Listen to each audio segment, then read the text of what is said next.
بسم الله والحمد لله والصلاة والسلام على رسول الله وعلى آله وصحبه ومن والاه. رب اشرح لي صدري ويسر لي أمري واحلل عقدة من لساني يفقهوا قولي. Mes chers frères, mes chères sœurs, je vous souhaite la bienvenue dans cette intervention dans laquelle nous allons, bi'idhnillahi tabarak wa ta'ala, essayer de prolonger le souffle pour vous parler du Hajj, du pèlerinage.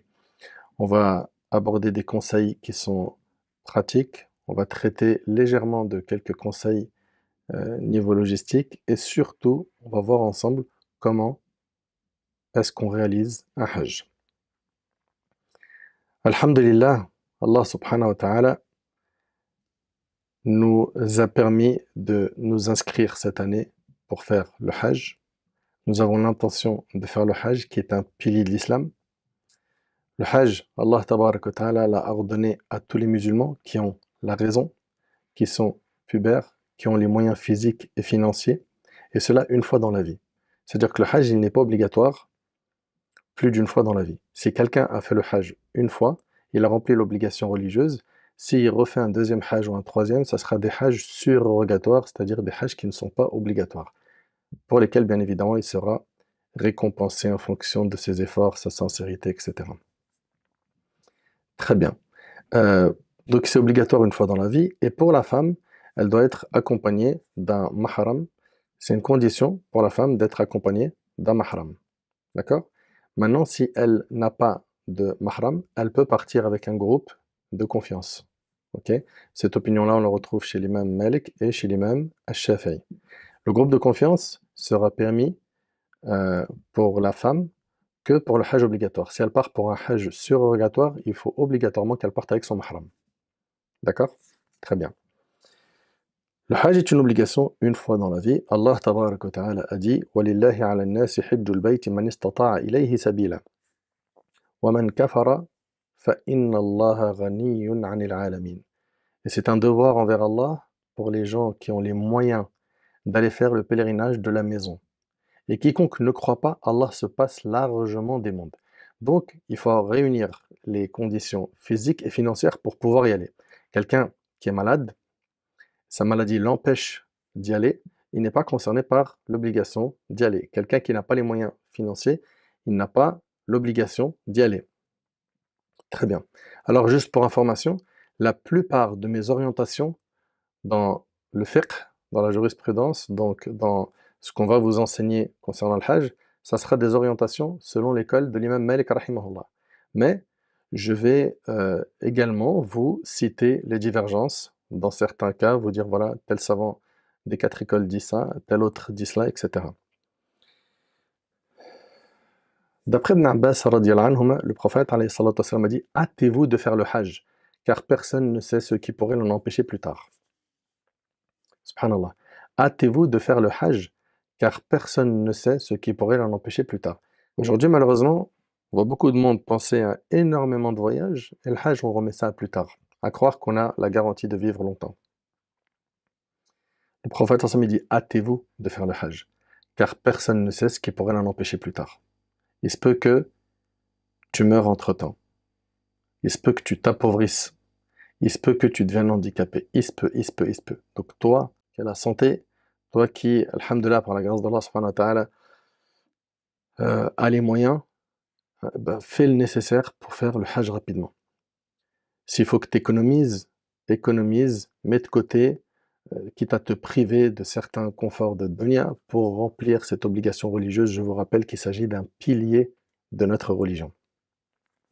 Concernant les mérites du hajj, écoutez avec moi ces quelques hadiths avec les oreilles de votre cœur. Abu Hurayra radiyallahu anhu rapporte: j'ai entendu le messager d'Allah sallallahu alayhi wa sallam dire celui qui fait le pèlerinage sans commettre ni immoralité. Et ça là, vous voyez ce mot immoralité, vous allez voir que sur place, il y en a beaucoup malheureusement qui vont craquer. La chaleur, la fatigue, le manque de sommeil vont les rendre irritables. Celui qui fait le pèlerinage sans commettre ni immoralité, c'est-à-dire il a un bon comportement, ni rapport intime, il retourne chez lui aussi pur que le jour où sa mère l'a mis au monde, et c'est rapporté par Bukhari et Muslim. Subhanallah. Celui qui fait le hajj et il ne commet pas de mauvaises choses, il n'a pas un mauvais comportement, il n'est pas vulgaire, et qui n'a pas de rapport avec son épouse, il retourne chez lui aussi pur que le jour où sa mère l'a mis au monde. Je vous pose juste une question. Est-ce que vous pensez que cette récompense, on va l'avoir facilement? De rentrer chez toi aussi pur que le jour où ta mère t'a mis au monde. C'est une nouvelle naissance. Cette récompense, on l'aura pas facilement. La récompense, elle est grande parce que l'effort, il est grand. Les sacrifices sont importants. On va aller dans une période où il fait chaud. On va aller dans une période où on sera très nombreux sur place. On va aller dans une période où on sera mélangé à des gens de différentes origines, qui ont d'autres coutumes, qui pour certains t'écrasaient le pied hyper fort.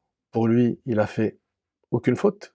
Il voit même pas pourquoi tu es énervé, pourquoi il devrait présenter des excuses. Te dépasser quand tu es en train de faire la queue pour les toilettes, tu as 20-30 personnes devant toi et tu as quelqu'un qui se faufile comme une petite fleur et qui te dépasse. Puis un autre qui te dépasse et il te regarde même pas. Tu lui dis, retourne derrière. Il te regarde même pas, t'existes pas. Dans la tente, les gens qui parlent pendant que toi tu as envie de dormir. Les gens qui ronflent fort. Toi, tu as un sommeil léger. L'hygiène de vie, la saleté que vous allez rencontrer parce que le premier jour, Amina, le 8, tout est brillant. Mais après ça devient malheureusement sale parce que les gens ils jettent la poubelle dehors. Le fait qu'il puisse y avoir des imprévus, l'ascenseur de l'hôtel qui tombe en panne. Il est possible que dans les transferts de Jeddah à Mecca ou de Mecca à Médine, il y a un camion qui transporte vos valises, parce que des fois, il y a des sociétés, des agences qui veulent que les pèlerins soient dans le confort. Donc, qu'est-ce qu'ils font? Ils ne mettent pas toutes les valises en soute dans les bus, ils en mettent une partie, et ils soulagent les bus en mettant ça dans quoi? Dans des camions. Il se peut qu'un pneu crève du camion, ça nous est déjà arrivé. Et donc, tu arrives à l'hôtel, tu as envie de te changer, tu as envie de te doucher, tu n'as pas tes affaires. Il se peut que ton argent, tu le perdes sur place. Il se peut que tu aies pris ta sacoche avec toi, tu es parti à la mosquée, tu t'es prosterné, tu as mis la sacoche à droite ou à gauche, tu te relèves de la prosternation, il n'y a plus ta sacoche. C'est des choses qui sont possibles. Ok? Et quand on vous dit que le Hajj, c'est l'école de la patience, parce qu'il y a plein d'imprévus. Il y a plein d'imprévus. Il y a ce que nous, on calcule, et il y a le terrain. Et c'est pour ça qu'il faut un mental d'acier. Et moi, je le dis toujours aux pèlerins, et ça, Allah, il en est témoin, que quand on part, je les prépare en leur disant, là, on va pas prendre des vacances. Là, au niveau de votre mental, vous allez être éprouvé, vous allez être testé.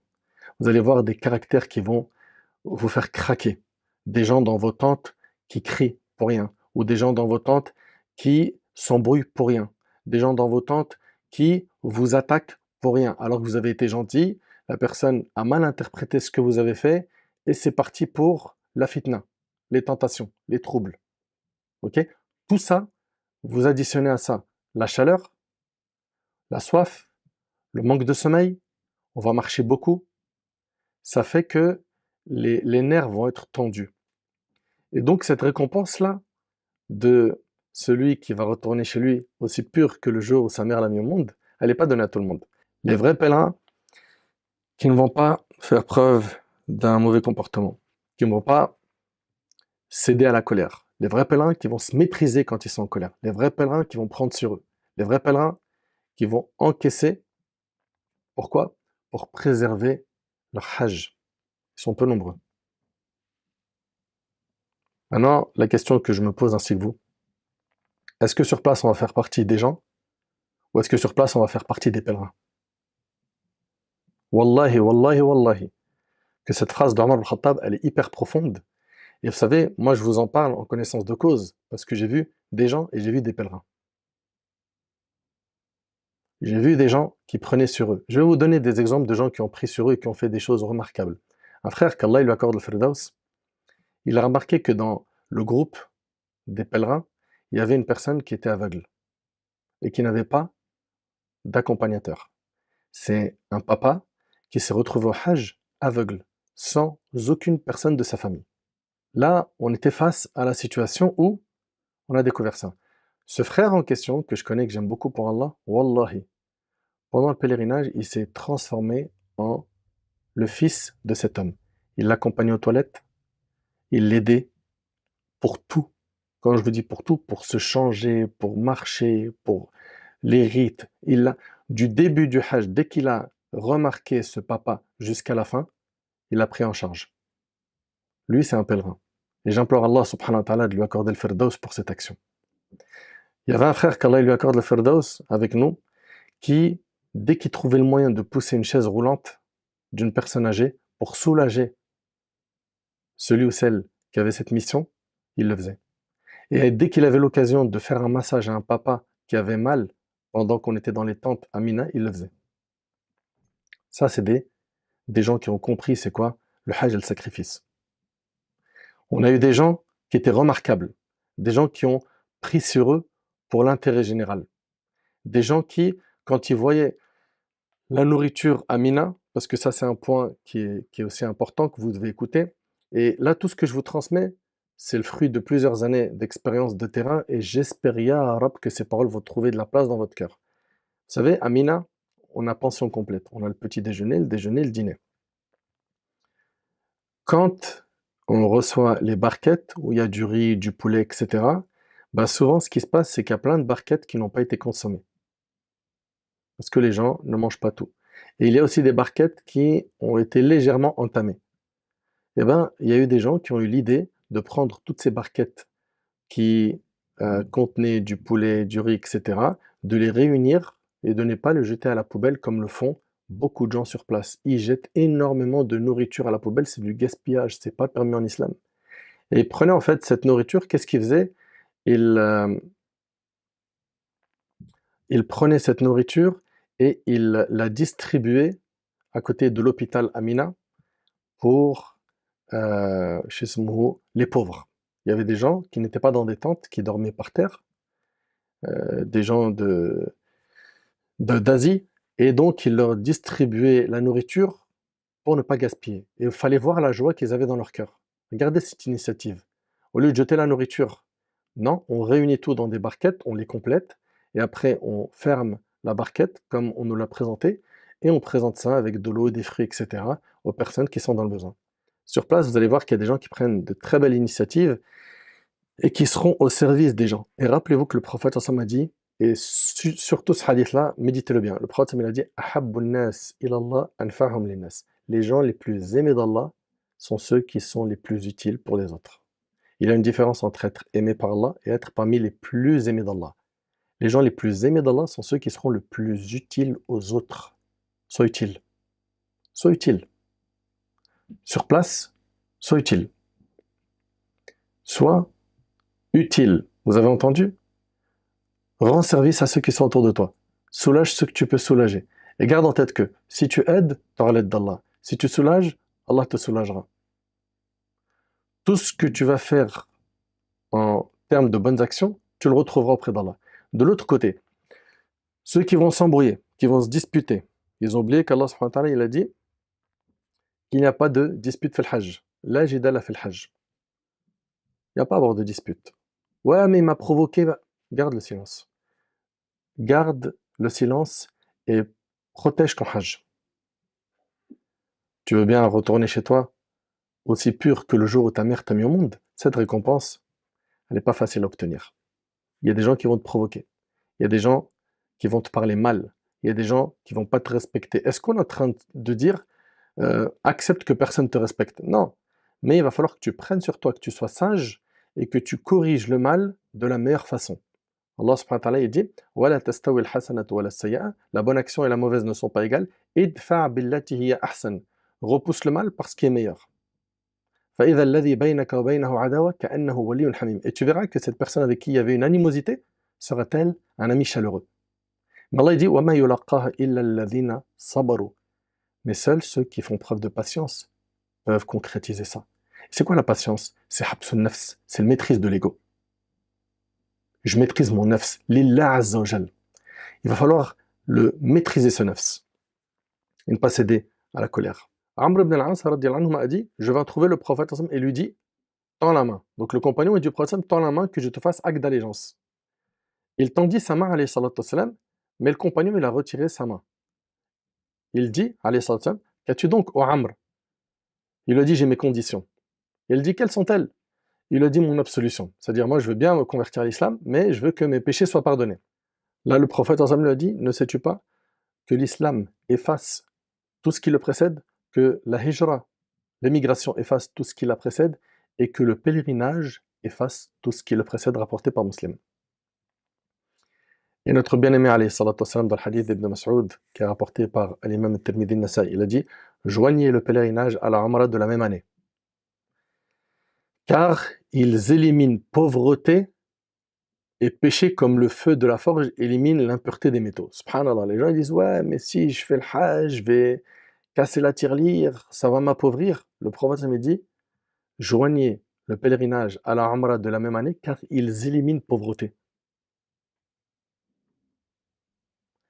Ils éliminent pauvreté et péché comme le feu de la forge élimine l'impureté des métaux. Et selon Abu Hurayra radiyallahu anhu, on demanda au prophète sallallahu alayhi wa sallam, quelle est l'œuvre la plus méritoire? Il dit, la foi en Allah et en son messager. On lui a dit, et quoi d'autre encore? Il a dit, le combat au service d'Allah. On lui a dit, et quoi d'autre encore? Il a dit, un pèlerinage pur de tout péché. Et selon Abu Hurayra radiyallahu anhu, le prophète sallallahu alayhi wa sallam a dit, le petit pèlerinage, donc la Umrah, efface les péchés jusqu'à la Umrah suivante. Il a dit, wal hajjul mabrour laysa lahu jaza illa al-jannah. Et le pèlerinage, lequel, pur de tout péché, n'a d'autre récompense que le paradis. Et c'est rapporté par Bukhari Muslim. Je sais que ce qui nous motive aujourd'hui à vouloir faire le hajj, c'est qu'on a envie d'aller au paradis. Le hajj, qui n'a d'autre récompense que le paradis, c'est celui qui est pur de tout péché. T'es là-bas, il n'y a pas de médisance. T'es là-bas, il n'y a pas de calomnie. T'es là-bas, il n'y a pas je critique tout, je parle en mal, je monte les uns contre les autres. Si tu ne sais pas dire du bien, tu n'arrives pas à te maîtriser, tais-toi. Tais-toi. Vous avez, par la grâce d'Allah subhanahu wa ta'ala, économisé de grandes sommes, dépensé de grandes sommes. Il y a toute une logistique pour certains pour la garde des enfants, pour le fait de poser des congés. Vous avez posé des congés pour le travail, etc., etc. Vous avez fait tous ces sacrifices pour aller là-bas, vous embrouiller, vous chamailler. Vous êtes sérieux là? Est-ce que sur place, vous voulez être des pèlerins ou des gens qui vont faire une visite, comme on visite la Malaisie ou Dubaï? Soyez sérieux. Soyez sérieux. Dès le départ, désactivez-moi le mode « je pars faire du tourisme ». Ce n'est pas du tourisme. Ce voyage-là, c'est un voyage où il y a beaucoup d'épreuves. C'est un voyage où le mental il doit être en acier.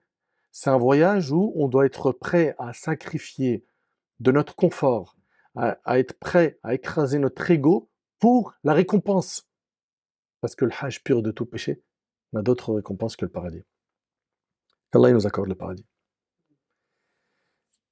Je suppose que chacun d'entre nous aimerait finir son hajj et se retrouver aussi pur que le jour où sa mère l'a mis au monde. Mais ça ne se fait pas gratuitement. Ça ne se fait pas. S'il y a de grandes récompenses, il faut que tu comprennes qu'il y a beaucoup d'efforts à faire sur place. Est-ce que c'est insurmontable? Non. La preuve, beaucoup de gens, par la grâce d'Allah tabaraka wa ta'ala, ont fait le hajj avant nous. Ils se sont même appliqués. Prends sur toi. Patiente. Tiens bon.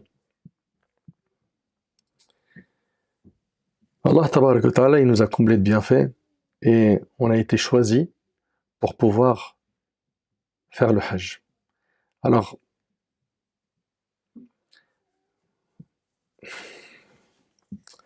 subhanallah, quand je vous dis on a été choisi, j'ai dans mon cœur ce sentiment de joie qui est mélangé à une crainte. Une crainte de quoi? Une crainte qu'on soit éprouvé avant le voyage et qu'on n'y aille pas. Et ça a été le cas pour certains. J'oublierai jamais de ma vie un de mes frères en Allah que j'aimais beaucoup. Il venait au hajj avec sa maman et son papa. Et il est venu me ramener les passeports à l'époque où on partait avec les agences. Et il a eu son visa, et quelques jours avant le départ du Hajj, accident de moto, il est mort. Également, un parmi nos frères, il a payé une formule assez chère. Il est arrivé à Mecca, donc il a validé toutes les étapes, visa, etc. Il arrive sur place, et avant le Hajj, il est paralysé, il a été éprouvé, et il n'a pas fait le Hajj. Il est resté dans sa chambre d'hôtel. Ce voyage, c'est une invitation divine. C'est une invitation divine. Il n'y a pas de forcing. C'est soit Allah il t'a invité, soit il t'a pas invité. Tant que tu n'as pas fini tes rites, demande à Allah subhanahu wa ta'ala de te faciliter ce voyage. Demande-lui de te le bénir. Demande-lui de t'accorder la santé. Demande-lui d'accepter tes œuvres. Demande-lui de t'accorder l'ikhlas, la sincérité. Car nous, on va là-bas, pas pour revenir avec un titre, comme certains. Il finit le Hajj, tu lui dis, c'est Mohammed, il dit, min fadlak, le Hajj Mohammed. Comment ça, c'est Mohammed? Le Hajj, j'ai payé 10 000 euros, tu me dis, c'est Mohammed? Le titre, il a changé. اسمح لي الحاج Mohammed. Nous, on va pas là-bas pour un titre. Hein. On ne va pas là-bas pour un titre. On va pas là-bas pour dire aux gens, j'ai fait le Hajj et je m'en vante. Non. On fait preuve d'humilité. On cherche à être sincère dans nos actions. On ne veut que l'agrément d'Allah. Les éloges des gens, on n'en a que faire. Ça fait même pas partie de nos objectifs. Si toi, tu es parti pour cet objectif vil, sache que si tu es parti pour un titre, pour de l'ostentation, sache que ton action elle sera annulée.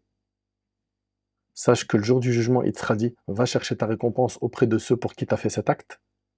Sache que parmi les 3 premiers qui seront jetés en enfer de notre Ummah, il y a qui? Le martyr, le savant et le généreux. Pourquoi? Parce qu'ils n'ont pas fait ça pour Allah, mais pour un titre.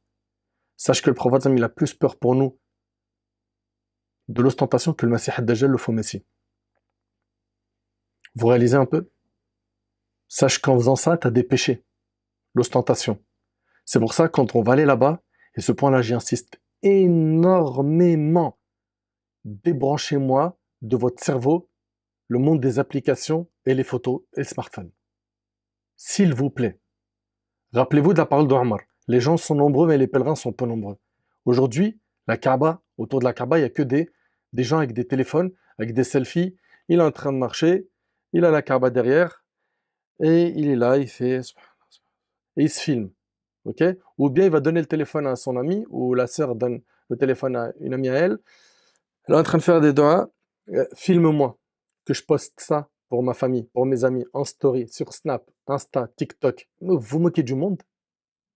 Vous voulez mettre en péril votre adoration? Vous êtes venu pour vous la raconter? Vous êtes venu pourquoi? Pour vous acheter une image? Pour que les gens disent waouh, tu brilles, t'es pieux, t'es pieuse? Vous avez payé tout ça, vous avez fait tous ces sacrifices pour ça? Est-ce que vous trouvez ça normal, franchement? Et puis là-bas sur place, t'as pas mieux à faire que de regarder les stories des influenceurs, des stars, ou de défiler avec ton doigt sur TikTok? Franchement, tu veux pas revenir aussi pur que ta mère t'a mis au monde? Tu veux pas le paradis? Pour tout ça, faut te retrousser les manches. Tu vas être sérieux. Dhikr, Coran, Dua. Et les Dua, je les multiplie. Et je me conditionne pour le jour de Arafah. Parce que le prophète a dit Al-Hajj Arafah. Le Hajj, c'est la station Arafah. C'est le jour le plus important. L'imam Malik, il rapporte que le diable n'a pas été plus humilié que le jour de Arafat, tellement Allah il pardonne à ses serviteurs. Est-ce qu'on fera partie de ces gens-là? On sera occupé à regarder un tel ce qu'il a fait et ce qu'il a posté sur le net. Le téléphone, ça sera pour le strict minimum. Donner des nouvelles à la famille, point. Et encouragez-vous dans vos tentes à Mina à ne pas craquer. Il fait chaud, j'arrive pas à dormir, ou la clim elle est trop forte là où je suis, j'ai lu un peu de Coran, je m'ennuie. Allez, Snap, TikTok, Insta. Débranchez-moi ce mode dès que vous arrivez sur place. C'est terminé les réseaux sociaux. Vous n'en avez pas besoin là-bas. Il n'y a qu'un seul réseau à fortifier, c'est le mien avec mon Seigneur. C'est mon cœur, comment je vais le charger de foi. C'est comment je vais supplier Allah pour qu'il me pardonne. On part avec des casseroles qui sont immenses. Je suis désolé, je m'emporte un peu, mais wallahi, c'est trop. J'ai connu, moi, Mecca et Médine, quand il était interdit à l'époque de prendre une photo. Tu sortais ton téléphone portable, il y avait quelqu'un qui venait, la police ou quelqu'un qui te disait supprime la photo. Aujourd'hui, c'est écœurant, c'est à vomir.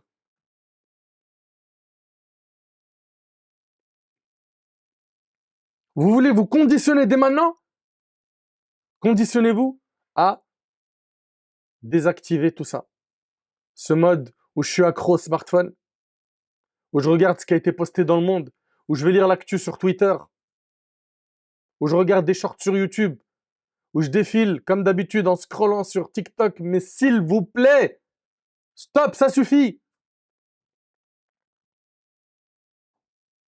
Vous n'avez pas payé, vous n'avez pas fait tous ces sacrifices pour aller là-bas et rester à perdre du temps. Et vous allez voir que malheureusement, il y en a, ils vont perdre du temps. Et rapidement, comme ils n'arrivent pas à dompter leur nefs, à maîtriser leur ego et à la ramener dans le chemin de l'obéissance, de l'adoration, ils vont faire tout pour quoi? Se divertir. Il ne manquerait plus qu'ils ramènent avec eux, Amina, des jeux de cartes Uno. Hein? Ou bien une Nintendo Switch. Il manque plus que ça. Vous êtes là-bas parce que vous avez un objectif. C'est de gagner la satisfaction d'Allah. C'est de revenir avec le moins de péché possible. C'est d'avoir le paradis. Mais pour tout ça, mes frères et sœurs, il va falloir vraiment faire un effort sur votre smartphone. C'est un ennemi. C'est un ennemi. C'est un ennemi qu'il va falloir combattre sur place. Malheureusement, beaucoup de gens vont faire le Hajj et ils font des choses qui n'ont rien à voir avec la religion. J'ai déjà vu des gens se battre après Muzdalifa. Pourquoi? Parce que après Muzdalifa, comme vous le savez, on part à Mina pour lapider la grande stèle le jour du Eid, Jamratul Aqaba, et les personnes âgées prennent un bus. Et il y a des gens qui sont venus qui ont volontairement pris notre bus. Et là, c'est vraiment une galère. Qu'est-ce qui s'est passé? Un frère, il était habillé en ihram, il est monté dans le bus, coup de poing, coup de poing, coup de poing, il s'est battu avec les gens. Je sais que ce qu'ils ont fait, c'est hyper grave. Mais est-ce que ça se règle au point? Est-ce qu'il n'y a pas d'autre solution? Une fois, je me souviens qu'on était en train de faire la queue à Arafat pour les toilettes. Et les queues sont très longues. D'ailleurs, je vous conseille, quand vous voulez faire vos ablutions, n'y allez pas 5-10 minutes avant l'adhan. Vous allez voir que la queue elle est très longue. Surtout que les toilettes sont en même temps les douches. Donc il y a des toilettes turques et il y a comment dirais-je, la douche sur place. Donc il y a des gens qui se douchent, il y a des gens qui se douchent longtemps, il y a des gens qui font leurs besoins, etc. Donc la queue elle est longue. Quand vous voulez faire vos ablutions avant salat, allez-y au moins une demi-heure avant le adhan. Et si vous n'avez pas besoin de passer aux toilettes, il y a des petites douchettes pour faire les ablutions, Fresh and Go, que je recommande. C'est pratique. C'est pour faire les ablutions, quelqu'un peut t'aider, tu fais tes ablutions et puis tu es tranquille. Et quand on est en train de faire la queue pour les toilettes, il y a quelqu'un qui a dépassé dans la queue et j'ai entendu un Français dire Hey, il veut que je lui casse la gueule, lui? Je lui ai dit excuse-moi, mais je sais pas, on t'a pas prévenu qu'aujourd'hui c'est Arafat? C'est le jour le plus important du Hajj. Tu dis ce type de propos? Il m'a dit, bah vas-y, dis-lui qu'il te dépasse. Je dis, Wallah, s'il me dépasse, je lui dis pas ce type de propos. Bien sûr que ça va me piquer, ça va me faire mal, que quelqu'un ne respecte pas la queue et qu'il dépasse les gens. Il fait pas la queue comme tout le monde. Mais de là en venir à lui dire de tels propos, ah non, en fait, je comprends pas en fait. C'est quoi ce comportement? On va là-bas pourquoi en fait?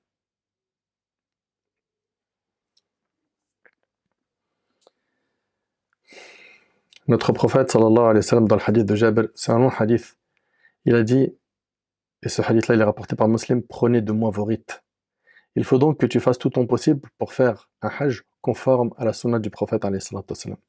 Et me concernant, j'essaierai modestement, Inch'Allah, d'accompagner le groupe qui sera avec moi, Inch'Allah, pour les rites, afin qu'on fasse non seulement, bien évidemment, les obligations, mais surtout les sunnas. et qu'on évite ce qui est haram et ce qui est makruh. Ceux et celles qui vont quitter leur domicile pour aller au Hajj, j'aimerais que vous écoutiez ces conseils. Toi qui as décidé de faire le Hajj cette année, écoute ces paroles, ces quelques conseils venant d'un frère qui te veut beaucoup de bien. Le premier conseil que j'ai à me donner ainsi que vous, c'est de renouveler notre repentir pour Allah subhanahu wa ta'ala. Dès maintenant, renouvelle ton repentir. La majorité des gens, hélas, ne connaissent pas la valeur du repentir et dans notre ummah, il y a plein de gens qui ne savent même pas comment est-ce qu'on fait pour se repentir. Et je demande à Allah tabarak wa ta'ala de nous accorder un repentir sincère. Donc ça, c'est le premier conseil que j'ai à vous donner. Ok? Et bien évidemment, un repentir sincère, c'est quoi? C'est premièrement, euh, regretter sincèrement les péchés de notre cœur. Deuxièmement, c'est de nous détacher immédiatement des péchés que l'on a commis. Ça, c'est les conditions du repentir. Donc, je regrette sincèrement de mon cœur. 2, je me détache immédiatement du péché. 3, je suis déterminé à ne plus refaire le péché.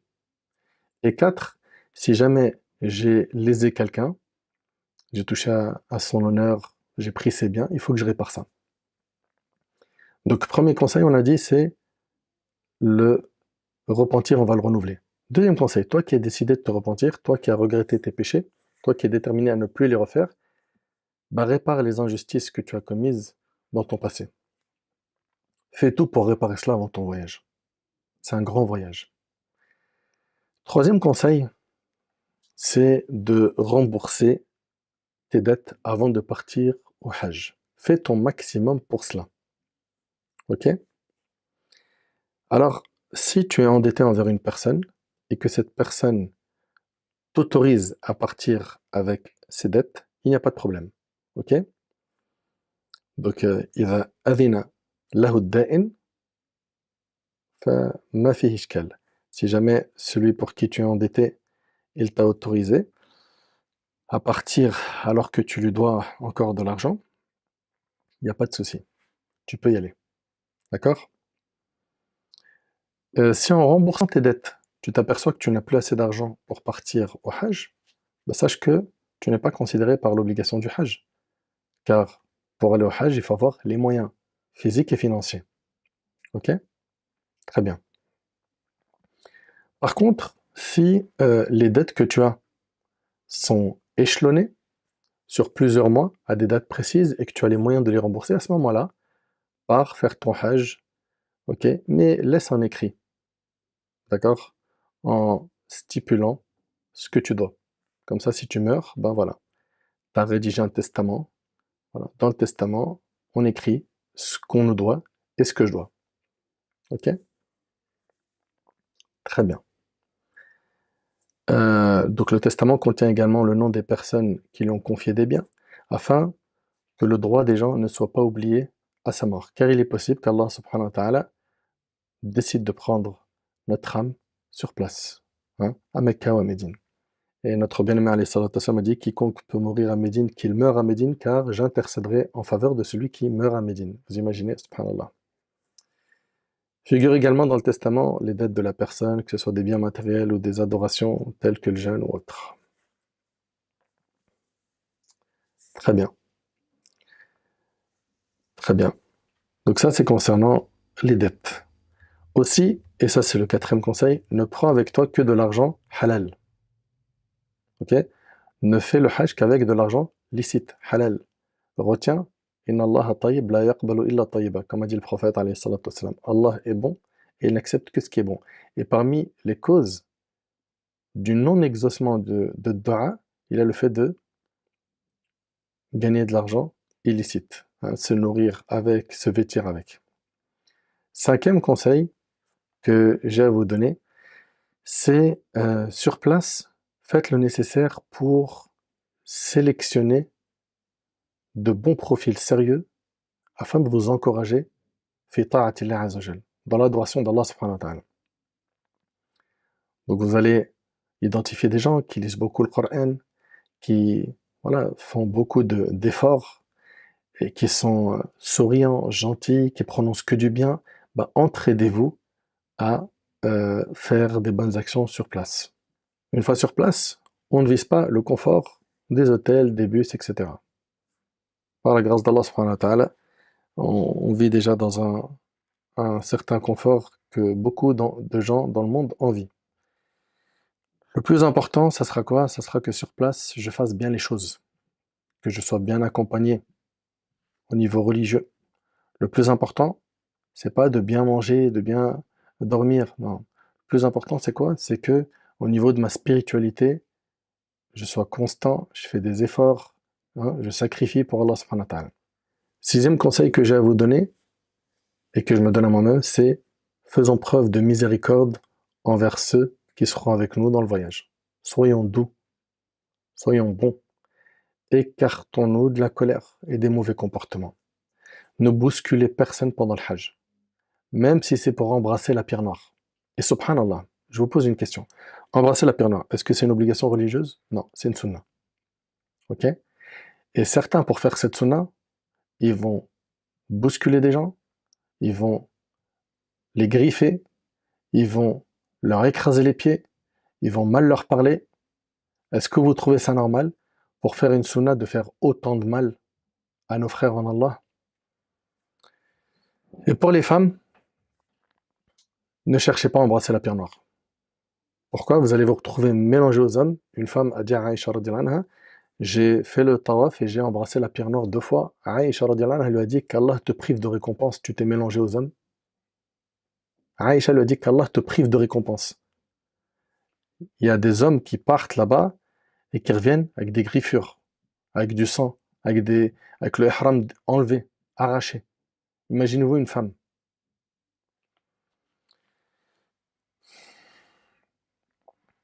Embrasser la pierre noire est une sunna et faire du mal aux musulmans, c'est interdit. Ne fais pas un acte haram pour aller faire une sunna. Soyez patient sur place. Sur place, soyez patient. Et gardez un bon comportement lorsque vous serez en train d'attendre vos bus sous le soleil très chaud de la Mecque. Soyez patient pendant les moments de fatigue, de grande faim, de manque de sommeil. Soyez doux lorsque vous entrez dans la mosquée de la Kaaba. De même, faites preuve de douceur en lapidant les stèles. Vous allez voir qu'il y a des attroupements, des gens qui bousculent, qui poussent. Si quelqu'un te pousse, même pendant le tawaf, toi pousse pas. Il t'a poussé fort, un coup d'épaule, cherche pas à régler des comptes. Toi, si tu dois régler des comptes, c'est ceux de ton âme. Prends sur toi. Et ce point-là qui va arriver est très important, et dont les personnes âgées. Vous savez, par la grâce d'Allah tabaraka wa ta'ala, en ma compagnie, euh, il y a des guides que je connais, parmi eux mon frère Ammar, qui est ici présent, mon frère Abdullah, mon frère Younes, et mon frère Ammar, hafizahullah, avec qui j'ai pu partager le Hajj plusieurs fois. On en parlait au téléphone, je lui disais, il n'y a pas plus beau pendant le Hajj que de recevoir les invocations des personnes âgées. Que un papa ou une maman te fait dua sur place. Sincère du cœur, parce que tu l'as aidé. Et j'en avais parlé avec Ammar, si on arrive, par la grâce d'Allah, à avoir les invocations des personnes âgées, on a gagné. Parce que les jeunes, par la grâce d'Allah, alhamdulillah, sont faciles à gérer. Mais les personnes âgées, il y a l'âge, il y a la fatigue, il y a... Voilà.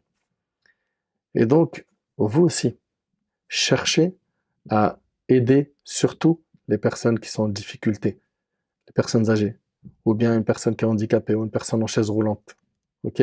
Ou une personne qui porte une charge lourde alors que elle est âgée, elle est fatiguée. Aidons les gens. Aide une personne âgée à se relever dans le cas où elle tombe par terre. Ne l'abandonne pas. Soyons bons. Quand vous allez arriver à Mina, vous allez voir que parfois il y a des gens qui ont perdu le sens de l'orientation et surtout les personnes âgées, ils ne savent pas comment faire pour retrouver leur tente. Eh bien, amenez-les vers les policiers qui sont un peu partout, si vous n'arrivez pas à retrouver la tente, et les policiers les aideront à retrouver leur tente. D'accord? Aussi, une fois que vous serez dans la tente à Mina, vous allez voir que Mina, imaginez-vous, il y a plusieurs millions de personnes hein, qui sont à Mina, c'est-à-dire que c'est immense. Et parfois, les gens, ils se perdent. Ce que je vous recommande, et ça c'est du concret, c'est que dès que vous arrivez à Mina, vous envoyez la localisation GPS de votre tente. Comme ça, si quelqu'un il se perd avec Google Maps, eh ben, il revient à la tente.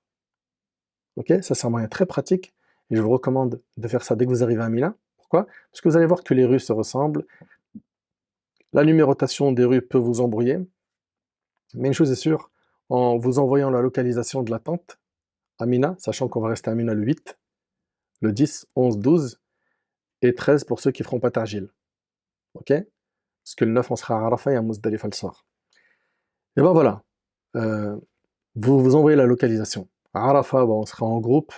C'est pas difficile, tu suis le groupe. Et Muzdalifa, pareil.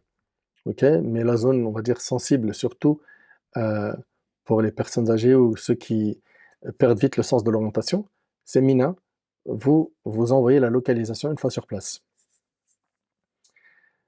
On vous a dit qu'il faudra aider les personnes âgées, les personnes en difficulté, les personnes faibles. Ok, il y a des personnes âgées dans le passé qui, dans des mouvements de foule, sont tombées par terre, ils ont été piétinés et elles sont mortes. Alhamdulillah, aujourd'hui, tout est organisé pour que cela ne se reproduise pas. C'est très bien organisé au niveau de la lapidation des stèles. Moi, j'ai connu ça dans les débuts des années 2000. Il y avait un pourcentage de morts très élevé. Et là, par la grâce d'Allah subhanahu wa ta'ala, ça s'est réduit parce qu'ils sont en train d'améliorer le Hajj chaque année et vraiment qu'Allah il les récompense pour cela. Une logistique aussi importante pour accueillir un nombre aussi important dans une même ville, franchement, ils font un travail remarquable sur place. Et rappelez-vous que celui qui est le plus aimé d'Allah, c'est celui qui est le plus utile aux autres. Soyons doux. Selon Aïcha radiallahu anha, le prophète alayhi salatu wassalam, a dit quand la douceur est dans quelque chose, elle ne peut que l'embellir. Et quand elle est retirée d'une chose, elle ne peut que l'enlaidir. Et selon Ibn Mas'ud radiallahu anhu, le prophète sallallahu alayhi wa sallam a dit voulez-vous que je vous dise qui est interdit au feu? Tout homme à l'abord facile, humble, doux et peu exigeant. Et c'est rapporté par Tirmidhi. S'il vous plaît, écoutez bien la fin. Doux et peu exigeant. Sur place, s'il vous plaît, arrêtez avec vos manies de, pour certains, pas pour tout le monde, hein, de pourri gâté. Je me souviens, un de nos frères, qu'Allah il le préserve, on était dans un hôtel qui était bien, Rajihi, et il me dit, cet hôtel-là, tu le trouves bien? Je lui dis, ouais, alhamdoulilah, il est tout neuf. Il m'a dit, il n'y a pas de chevet pour poser mon téléphone. Allah yabarik fikoum, arrêtez avec cette exigence. Arrêtez. Arrêtez là-bas, sur place, de faire des comparaisons avec l'Europe, avec la France. Ouais, mais non, mais chez nous, la Wi-Fi, elle est bien. Oh, le réseau, il est fatigué. Toujours du poulet, du riz. S'il vous plaît. Là-bas, on y est pour un objectif. C'est la satisfaction d'Allah. Rappelez-vous de la parole de Omar. Les gens sont nombreux, mais les pèlerins sont peu nombreux. Qu'Allah subhanahu wa ta'ala nous accorde un bon comportement. Donc voilà pour ce qui est de la première partie que je voulais aborder avec vous. C'était des conseils qui sortent du cœur. J'espère qu'ils trouveront de la place dans vos cœurs. J'implore Allah subhanahu wa ta'ala de m'accorder ainsi que vous un hajj pur de tout péché. J'implore Allah subhanahu wa ta'ala de nous accorder l'honneur d'être ensemble à Arafat. J'implore Allah subhanahu wa ta'ala de faire de nous des affranchis du feu de l'enfer, d'accepter nos actions, de nous pardonner nos manquements. J'implore Allah subhanahu wa ta'ala d'améliorer notre situation et de nous accorder une bonne compréhension de sa religion.